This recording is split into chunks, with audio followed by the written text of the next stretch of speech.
Nearly 6 million people have been forced from Ukraine since the beginning of the war.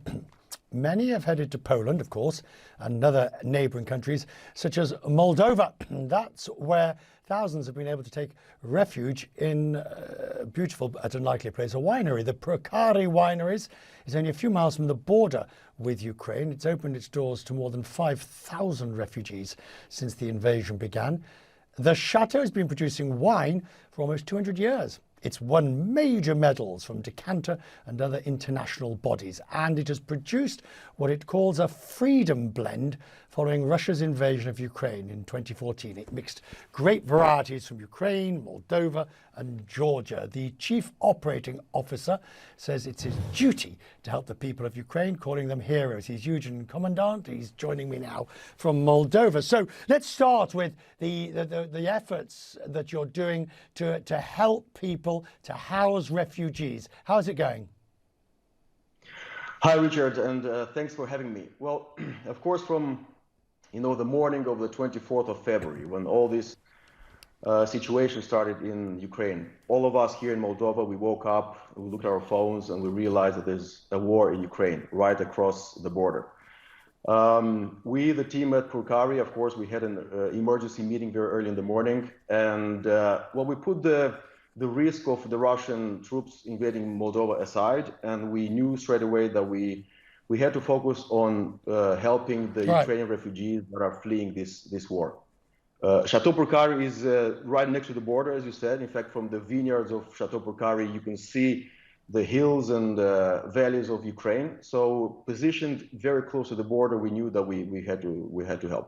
So straight away, we made a decision, and we made it public through various Ukrainian social media channels that the doors of Château Purcari are open to any refugee that seeks shelter and accommodation.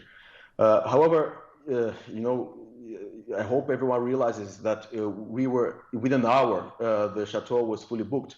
In fact, within a few hours, we were already improvising beds in the restaurant area and conference room. Yeah. So then from there, yeah. So you have these thousands of refugees. To the extent that you're able, and not because of the refugees, I'm talking about just the situation generally. You talked about the Russian risk of invasion of Moldova. We know that there is already agitation by Russia. They're meddling around Moldova. Do you fear that that Moldova's next? We cannot exclude the risk completely. But I personally do not fear, and so does the management and most of the people here in Moldova. Because if you look at the Moldovan population, there hasn't been an emigration from the country so far. And there's a few reasons why we believe it so. The neutrality of Moldova has been included in the constitution in 1994. So in fact, Moldova would not be there to join any large alliance such as NATO. Then if we were to look even at the narrative that the Russian regime has used to invade Ukraine, it was the denazification and demilitarization. Well, we don't have any Nazi parties in Moldova, and we may have some amazing wines, but we definitely do not have any tanks or heavy military equipment. So from that perspective, we believe that there shouldn't be a platform for Russia to enter Moldova. The Transnistrian region, that is something else, because Transnistria has been a territory with Russian troops on it since 1992.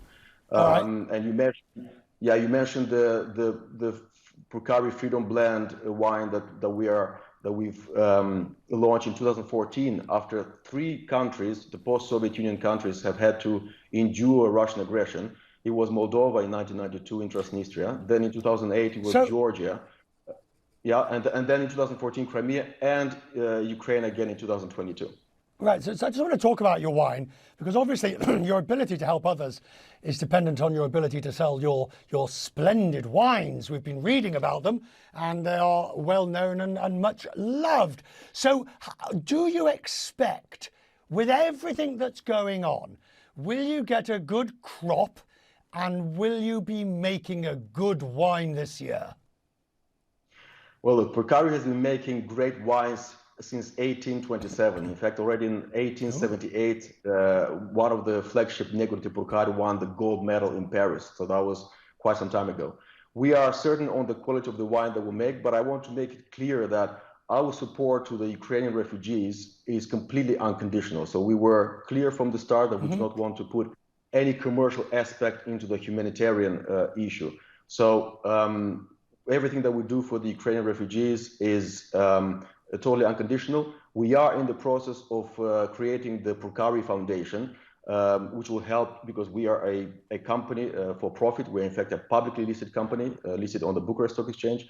So it will help a company like us to channel funds because we have many donors and many parties that are willing to donate, and they've seen everything that we've done for this crisis, for helping the Ukrainian refugees, and that Purcari Foundation will help us in doing that. Excellent. Well, we look forward to getting a bottle or so of the wine, and we'll have a taste of it.